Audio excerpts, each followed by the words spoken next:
સમય સમય સમયને તમે સાચવો મિત્રો, સમય તમારું બધું સાચવી લે છે.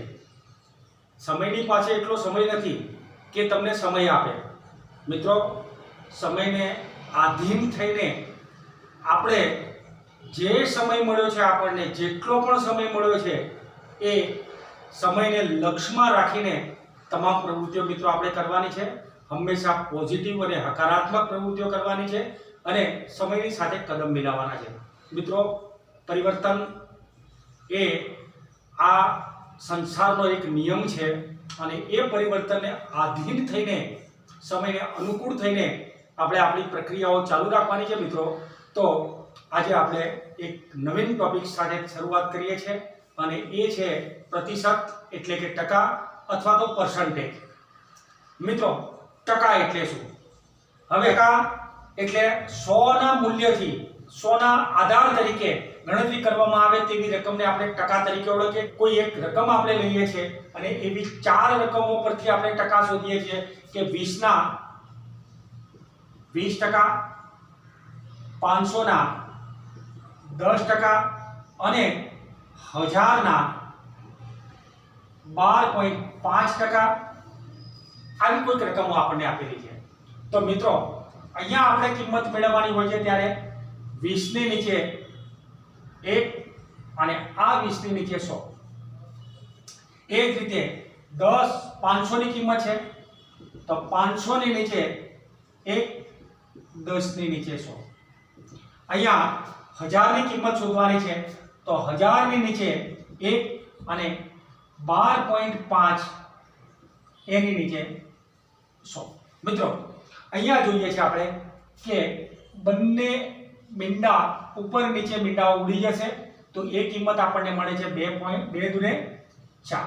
તો 20ના 20% બરાબર આપણને રકમ મળે 4.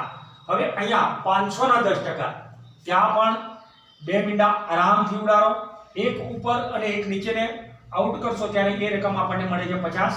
પણ અહીંયા આપણે જોઈએ છે કે જ્યારે પોઈન્ટ આપણને દશાંશ ચિહ્ન આપેલું હોય તો ત્યાં ઉપર 1000 લખીએ છીએ, નીચે 1 લખીએ છીએ, 125, 100 લખશો પણ આ દશાંશ ચિહ્ન પછી એક અંક છે માટે નીચે પણ એક મીંડું ઉમેરી દેશો તો ત્રણેય મીંડા ઉડી જશે માટે એની કિંમત આપણને મળે 125. તો આ પ્રકારે આપણે કોઈ હવે અહીંયા આપણને દશાંશ અપૂર્ણાંક આપેલો છે, આને આપણે કહીશું દશાંશ અપૂર્ણાંક, જેમાં વચ્ચે દશાંશ ચિહ્ન આપેલું હોય તો દશાંશ અપૂર્ણાંક છે. અહીંયા ઉપરની રકમ એટલે કે અંશની રકમ નાની હોય તો એને આપણે શુદ્ધ અપૂર્ણાંક કહીએ અને ઉપરની રકમ જ્યારે મોટી હોય ત્યારે આપણે એને અશુદ્ધ અપૂર્ણાંક કહીએ. હવે કોઈ પણ પ્રકારના અપૂર્ણાંક ઉપરથી જ્યારે તમારે ટકા ફટાફટ શોધવા હોય ત્યારે આપણે એક સૂત્ર યાદ રાખી લઈશું. તો ટકા બરાબર અપૂર્ણાંક ગુણ્યા 100. આની એક કિંમત આપણે યાદ રાખી લઈશું. ટકા બરાબર અપૂર્ણાંક ગુણ્યા 100. હવે એ કિંમત માટે પહેલા નંબરે જોઈએ કે 2.5 ગુણ્યા 100 આપણે કરવાના છે. તો 2.5 આપણને જે આપેલા છે એની નીચે 25 ની નીચે 10 લખીશું અને ગુણ્યા 100, એક બિંદુ ઉડી જાય છે. 25 અને 10 નો ગુણાકાર કરો ત્યારે 250. બરાબર? તો 2.5 ને જ્યારે તમે ટકામાં ફેરવો છો ત્યારે એ આપણને મળશે 250%. મિત્રો, બીજા નંબરે 2 પંચમાંશ આપણને આપેલા છે તો ત્યાં આપણે જોઈએ છે ટકા બરાબર ફરીથી પાછા અપૂર્ણાંક ગુણ્યા 100. અહીંયા અપૂર્ણાંક આપણને આપેલો છે 2 પંચમાંશ અને ગુણ્યા 100. તો 2 અને 100 નો ગુણાકાર કરશો 200 ભાગ્યા 5 આપણે કરીએ છીએ ત્યારે એ કિંમત 5 ચોક ને 20, એક મીંડું મૂકીશું, શૂન્ય મૂકીશું તો 40%. તો 2 પંચમાંશ એટલે એ આપણને 40% મળે છે. 13 દૂતીયાંશ અશુદ્ધ અપૂર્ણાંક છે તો એ પણ ટકા બરાબર અપૂર્ણાંક ગુણ્યા 100. અહીંયા ટકાની કિંમત આપણને આપેલી છે 13 દૂતીયાંશ અને ગુણ્યા 100. અહીંયા 13 ગુણ્યા 50 કરીશું કારણ કે 100 ની સાથે 2 વડે ભાગો ત્યારે આપણને 50 મળે અથવા તો 100 ના અડધા એ 50 છે. હવે 13 × 5 = 65 એટલે કે 650%. આવી કોઈ પરીક્ષામાં દાખલો પૂછે છે કે કઈ રકમના 20% બરાબર 200 થાય, એ રીતે કઈ રકમના 50% બરાબર 1750 થાય. અહીંયા કઈ રકમ આપણે શોધવી છે તો એને આપણે ધારણા કરીશું. ધારો કે તે સંખ્યા અથવા તો તે રકમ બરાબર x છે. હવે અહીંયા આપણે લઈએ છીએ કે x ના 20% બરાબર 200. x ના 20% બરાબર 200 તો x ગુણ્યા 20 100 20 ની નીચે 100 કારણ કે ટકાવારી કરવાની છે અને એના બરાબર આપણને મળે છે 200. તો x બરાબર 200. આ 100 ને ઉપર મોકલી દો અને 20 ને નીચે લાવો તો એ કિંમત આપણને 100 મળે. નીચે આપણી પાસે 20 છે મિત્રો. તો હવે આનું સાદું રૂપ આપીશું. તો એ સાદું રૂપ આપીએ ત્યારે એક બિંદુ ઉડે છે. 20 ને 2 વડે ભાગો 10, 100 નો 10 વડે ગુણાકાર કરો છો ત્યારે આપણને 1000 મળે છે. તો 1000 ના 20% બરાબર મિત્રો 200 થાય. ગણતરી તમે કરી શકો આગળના જે સંખ્યા આપી છે એ પ્રમાણે. 1000 ના 20% બરાબર 200. હવે કઈ રકમના 50% બરાબર 1750 થાય તો અહીંયા રકમ ધારી લઈશું. ધારો કે તે સંખ્યા બરાબર x છે. હવે x ના 50% બરાબર 1750. હવે x ના 50% છે તો x ગુણ્યા 50 નીચે 100 બરાબર 1750. હવે x બરાબર 1750. આ બંનેને 1750 સાથે સાઈડ ચેન્જ કરીને લઈ જાઓ છો ત્યારે ઉપર નીચે મોકલી દેશો તો ઉપર 100 લઈશું અને નીચે 50. મિત્રો આ 50 ને અહીંયાથી અહીંયા ઉડાડી દો. 5 દુને 10. જ્યાંથી તમને અનુકૂળ પડે ત્યાંથી અવયવ પાડીને એના છેદ ઉડાડીશું મિત્રો. 1750 ને 2 વડે ગુણીએ છીએ ત્યારે આપણને મળે છે 3500.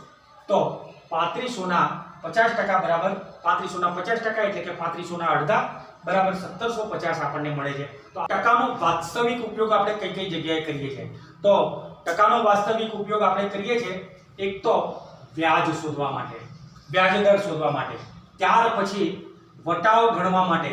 રોકડ વટાવ હોય કે વેપારી વટાવ હોય તો એમાં આપણે ટકાનો ઉપયોગ કરીએ છીએ. દલાલી શોધવા માટે.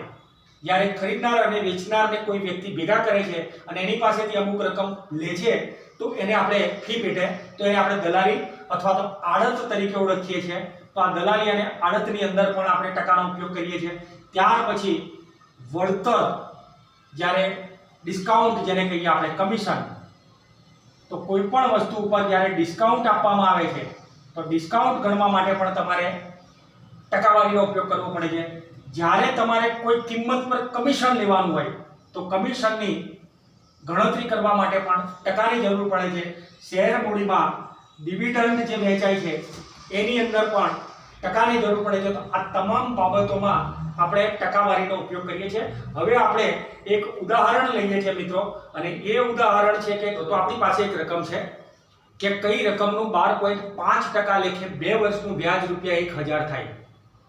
હવે અહીંયા આપણે કઈ રકમ છે એને x વડે ધારીશું. ધારો કે તે રકમ બરાબર x છે. બરાબર.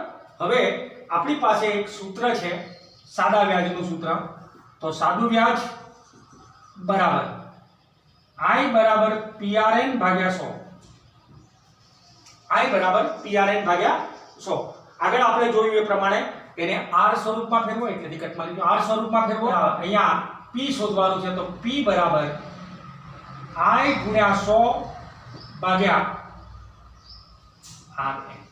મિત્રો અહીંયા આપણે જોઈએ છે કે p એટલે કે મુદ્દલ, x આપણે શોધવા છે, r વ્યાજ દર બરાબર 12.5% આપણને આપેલા છે, n મુદત બરાબર 2 વર્ષ એ પણ આપણને આપેલી છે અને I બરાબર વ્યાજની રકમ બરાબર ₹1000 એ પણ આપણને આપેલા છે. હવે સૂત્રમાં આપણે એને કિંમતો મૂકીશું. તો અહીંયા p બરાબર I ની કિંમત આપણા માટે છે 1000 ગુણ્યા 100 ભાગ્યા નીચે 12.5 અને ગુણ્યા મુદત આપણને આપેલી છે n બરાબર 2 વર્ષ. હવે મિત્રો અહીંયા આપણે જોઈએ કે 1000 ને 2 વડે ભાગીશું એટલે 50 આવે, તો આની કિંમત 50. હવે 1000 ગુણ્યા 50 ગુણ્યા 10, પોઈન્ટ પછી દશાંશ ચિહ્ન પછી નીચે રકમ આવતી હોય ત્યારે ઉપર એક મીંડું વધારવાનું, એટલે કે 10 લેવાના. પોઈન્ટ પછી બે આંકડા હોય તો 100 લેવાના. આપણને અવયવ પાડવામાં સરળતા રહે. તો અહીંયા નીચે આપણે હવે વધારીશું 125. આ 125 ના કોઈ પણ રીતે અવયવ પાડો તો એ 5 ગુણ્યા 5 ગુણ્યા 5 પણ મળે. અનુકૂળતા પ્રમાણે આપણે અવયવ પાડીશું, પણ 125 ડાયરેક્ટ આનો ભાગ ચલાવો ત્યારે આપણને 8 મળે. 1000 ભાગ્યા 125 કરો એટલે એ કિંમત આપણી પાસે હોય 8.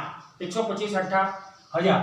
અને હવે આ ઉપરની રકમનો આપણે ગુણાકાર કરી નાખીશું, તો 8 ગુણ્યા 50 ગુણ્યા 10 એટલે કે 500. તો એ કિંમત આપણને મળી 4000. હવે 4000 નું 12.5% લેખે રૂપિયા આપણને આપેલા છે. એનું 12.5% લેખે 2 વર્ષનું વ્યાજ મિત્રો 1000 રૂપિયા થશે. આપણી પાસે એક રકમ છે કે જ્યારે કોઈ 25 લાખની કિંમતનું મકાન હોય અને એ મકાનની ખરીદ વેચાણ કરવાનો સોદો કરાવે ત્યારે એને દલાલી તરીકે રૂપિયા 1 લાખ મળે છે. દલાલી તરીકે 1 લાખ મળે છે.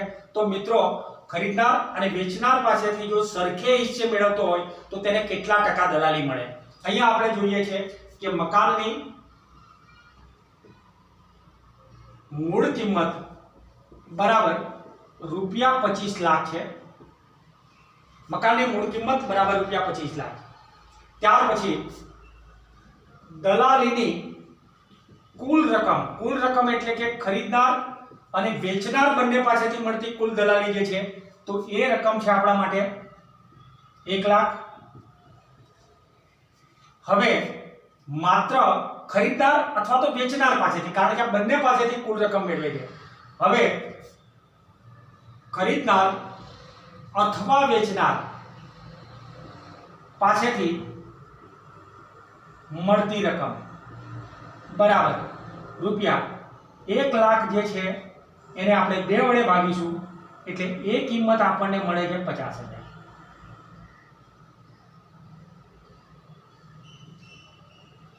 રૂપિયા ખરીદનાર પાસેથી 50,000 મેળવે છે, 50,000 વેચનાર પાસેથી મેળવે છે. હવે મિત્રો આના ઉપરથી દલાલીના ટકા શોધવા છે આપણે કે કેટલા ટકા દલાલી બંને પાસેથી આને લીધી. તો અહીંયા આપણે જોઈએ કે ટકા બરાબર